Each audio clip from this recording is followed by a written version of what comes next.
السلام علیکم ورحمۃ اللہ وبرکاتہ۔ دوستو، آج سیرت رسول کی 13ویں مجلس ہوگی۔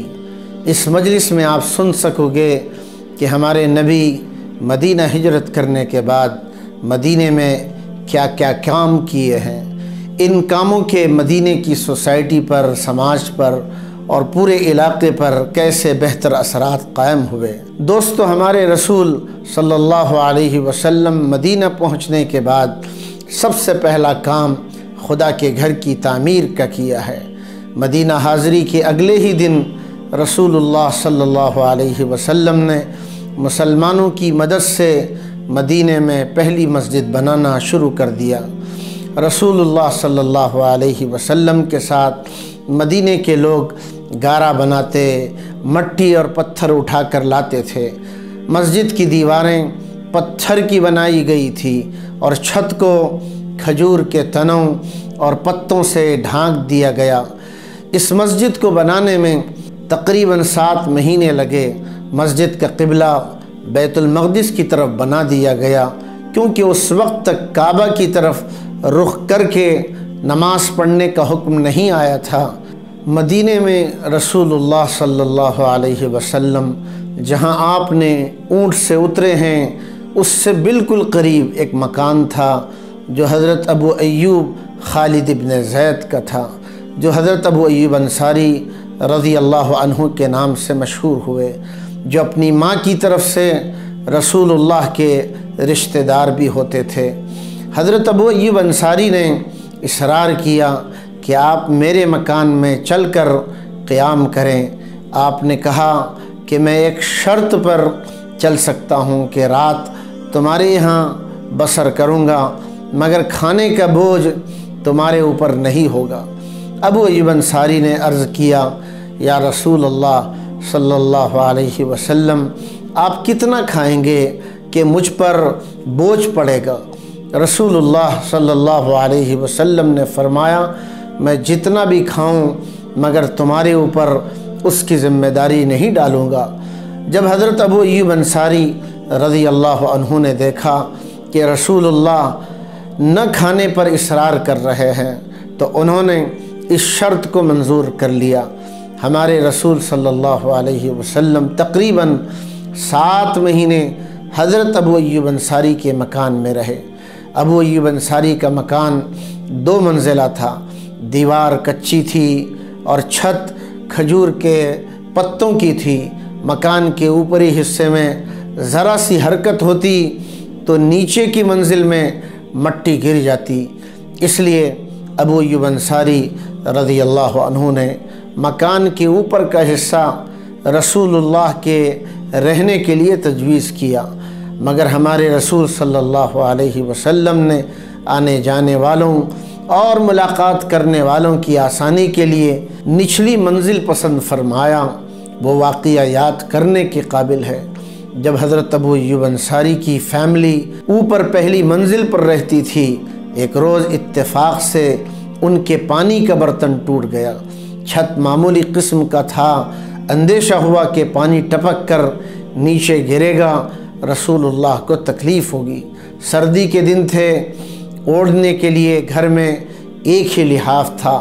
انہوں نے اس لحاف کو پانی میں ڈال دیا تاکہ وہ پانی کو جذب کر لے۔ جب مسجد نبوی بن کر تیار ہو گئی اور اس کے اطراف کمرے بنا دیے گئے، تب ہمارے رسول صلی اللہ علیہ وسلم اپنے خاندان سمیت ان حجروں میں، کمروں میں منتقل ہو گئے۔ ہمارے رسول صلی اللہ علیہ وسلم جس زمانے میں حضرت ابو ایوب انصاری رضی اللہ عنہ کے گھر میں تھے، انہی دنوں میں رسول اللہ نے زید ابن حارثہ اور ابو رافع کو 2 اونٹ اور 500 درہم دے کر مکہ روانہ کیا، مکہ بھیج دیا کہ وہ آپ کے گھر والوں کو مکے سے مدینہ لے کر آئیں۔ ہمارے رسول صلی اللہ علیہ وسلم کی 4 بیٹیاں تھیں، فاطمہ، ام کلثوم، رقیہ اور زینب۔ حضرت رقیہ اپنے شوہر حضرت عثمان کے ساتھ مدینہ آ چکی تھی، دوسری 3 بیٹیاں مکے میں ہی تھی۔ لوگ حضرت فاطمہ اور حضرت کلثوم اور آپ کی بیوی سودا بنت زمع، اسامہ ابن زید اور ان کی زوجہ ایمن کو لے کر مدینہ آ گئے۔ رسول اللہ کی تیسری بیٹی زینب کو ان کے غیر مسلم شوہر نے مدینہ جانے نہیں دیا۔ حضرت صدیق اکبر کے لڑکے عبداللہ اپنی بہن عائشہ اور اپنے دوسرے گھر والوں کو لے کر مدینہ آ گئے۔ دوستو، مکے سے مدینہ ہجرت کر کے آنے والے کچھ ایسے لوگ بھی تھے جن کے پاس رہنے اور سونے کے لیے کوئی جگہ نہ تھی۔ رسول اللہ صلی اللہ علیہ وسلم نے ایسے لوگوں کے لیے مسجد نبوی کے صحن میں ایک چبوترا بنوایا جس کو صفہ کہا گیا، اور اس کے اوپر کھجوروں کی شاخوں اور پتوں کا ایک سائبان ڈال دیا۔ اس جگہ رہنے والے اصحاب صفہ کے نام سے مشہور ہوئے۔ یہ صفہ، یہ چبوترا بے گھروں کے لیے گھر تھا، اور یہی صفہ چبوترا اسلام کی پہلی درسگاہ تھی جہاں مسلمانوں کی تعلیم و تربیت ہوتی تھی۔ حضرت ابو ہریرہ بھی انہی اصحاب صفہ میں سے ایک تھے۔ حضرت ابو ہریرہ کا بیان ہے کہ میں نے 70 اصحاب صفہ کو اس حال میں دیکھا ہے کہ ان میں سے کسی کے پاس نہ لمبی چادر تھی اور نہ کسی کے پاس مکمل لباس۔ یہاں ایسے خالی ہاتھ لوگ جمع تھے جو نہ تجارت کر سکتے تھے نہ زراعت کر سکتے تھے۔ ان میں سے کچھ لوگ جنگل جاتے، لکڑیاں کاٹتے، بازار میں بیچ کر اپنے ساتھیوں کا پیٹ بھرنے کے لیے سامان جمع کرتے تھے۔ کبھی ان غریب اصحاب صفہ کے لیے مالدار صحابہ میں سے کوئی کھانے کا نظم کر دیتا۔ ایک مرتبہ نبی کریم صلی اللہ علیہ وسلم نے فرمایا، اے صفہ والو، تم کو بشارت ہو، میری امت میں جو کوئی محتاجگی میں صبر اور شکر کی زندگی اس طرح گزارے گا جس طرح تم گزارتے ہو، وہ جنت میں میرے ساتھ ہوگا۔ دوستو، رسول اللہ صلی اللہ علیہ وسلم نے مدینے میں دوسرا کام یہ کیا کہ ایک مہاجر کو ایک انصاری کے ساتھ جوڑ کر بھائی بنا دیا تاکہ وہ دونوں مل کر کے اپنے مسائل کو حل کریں۔ اس بھائی چارے کو عربی زبان میں مواخات کہا جاتا ہے۔ رسول اللہ نے علی ابن ابی طالب کے ساتھ مواخات کا معاملہ کیا۔ رسول اللہ نے حضرت علی سے فرمایا کہ علی، ہم دونوں میں سے ایک دن تم روزی کماؤ اور دوسرے دن میں کماؤں گا۔ حضرت علی نے عرض کیا، یا رسول اللہ صلی اللہ علیہ وسلم، مسجد میں آپ کا موجود رہنا ضروری ہے تاکہ آپ مسجد کا انتظام کریں اور مسلمانوں کے مسائل کا جواب دیں۔ میں تنہا دونوں کی روزی کے لیے کام کروں گا۔ رسول اللہ نے حضرت علی کی یہ تجویز قبول فرما لی۔ حضرت علی روزانہ صبح کو روزی کمانے کے لیے نکل جاتے۔ اس زمانے میں مدینے کے ایک مالدار آدمی کا مکان تیار ہو رہا تھا۔ حضرت علی اس کے گھر کے لیے پانی بھرتے تھے۔ مکان اور کنویں کے درمیان اتنا فاصلہ تھا کہ حضرت علی صبح سے شام تک 16 ڈول سے زیادہ پانی نہیں لا سکتے تھے۔ پانی کے ہر ڈول کے لیے ایک خرمہ کی مزدوری مقرر تھی۔ دن بھر کی پوری مزدوری 16 خرمے ہوتی تھی، اور ایک دن کی آدھی مزدوری یعنی 8 خرمہ رسول اللہ کو دیتے۔ دونوں اسی طرح ایک عرصے تک 8 خرمہ پر زندگی گزارتے رہے۔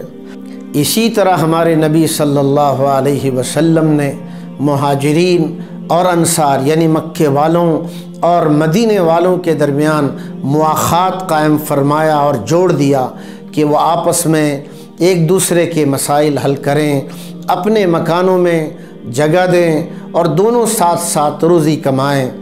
جب مکے کے مسلمان خود انتظام کر لیں گے تو وہ الگ ہو جائیں گے۔ انصار نے رسول اللہ کی اس تجویز کو خوشی خوشی مان لیا۔ ہمارے نبی نے مہاجرین اور انصار کے درمیان اس طرح مواقعات قائم فرمایا۔ آپ ایک مہاجر اور ایک انصاری کو بلاتے اور کہتے تم دونوں بھائی بھائی ہو۔ یہ بھائی آپس میں نہ صرف گھر میں اور جائیداد میں شریک ہو جاتے بلکہ مرنے کے بعد زندہ رہنے والے کو اپنے بھائی کا ورثہ بھی ملتا۔ اس طرح 186 مہاجرین نے یعنی 186 مہاجروں نے مدینے کے انصار کے ساتھ مواخات کر لی اور ان کے گھروں میں رہنے لگے۔ انصاری بھائیوں نے اپنی زمین، اپنے باغات، اپنے مکان، اپنے گھر کے سامان بلکہ ہر چیز کا آدھا حصہ اپنے مہاجر بھائیوں کے سامنے پیش کر دیا۔ اسی زمانے کا ایک واقعہ ہے کہ سعد بن ربی ایک مالدار انصاری صحابی تھے اور مکے سے آنے والے عبد الرحمن ابن عوف تھے۔ رسول اللہ نے ان دونوں کو بھائی بھائی بنا دیا تھا۔ سعد بن ربی نے اپنے سارے مال و اسباب کا آدھا حصہ عبد الرحمن ابن عوف کے سامنے پیش کر کے کہا کہ ان میں سے آدھا آپ لیجئے، اور ساتھ ساتھ یہ بھی کہا کہ میری 2 بیویاں ہیں، ان میں سے ایک کو آپ پسند کر لیجئے، اس کو میں طلاق دے دوں گا، عدت کے بعد آپ اس سے نکاح کر لیں۔ عبد الرحمن ابن عوف نے کہا میرے بھائی تم مجھے صرف بازار کا راستہ بتا دو۔ حضرت عبد الرحمن ابن عوف رضی اللہ تعالی عنہ بنی قینوقہ کے بازار میں گئے اور گھی اور پنیر کا کاروبار شروع کر دیا۔ اللہ تعالیٰ نے حضرت عبد الرحمن ابن عوف کے کاروبار میں اس قدر برکت دی کہ ان کا مال تجارت 700 اونٹوں پر لد کر آتا تھا۔ مواخات کا یہ قانونی رشتہ بعد میں ختم کر دیا گیا جب مہاجرین نے مدینے میں اپنی جگہ بنا لی اور ان کے دنیوی مسائل حل ہو گئے۔ دوستو، رسول اللہ کی زندگی کا اتنا حصہ آج سمجھنے کے لیے کافی ہے۔ انشاءاللہ آئندہ مجلس میں ہم جاننے کی کوشش کریں گے کہ ہمارے نبی صلی اللہ علیہ وسلم مدینہ آنے کے بعد مدینہ اور اطراف شہر کیسے امن قائم فرمایا، دوسری قوموں سے کیسے معاہدات کیے۔ اللہ تعالی ہمارے نبی کو ان کی قربانیوں پر بہترین بدلہ عطا فرمائے اور ہمیں اپنے نبی کو اور نبی کی سیرت کو جاننے کی توفیق عطا فرمائے۔ آمین یا رب العالمین۔ السلام علیکم ورحمۃ اللہ وبرکاتہ۔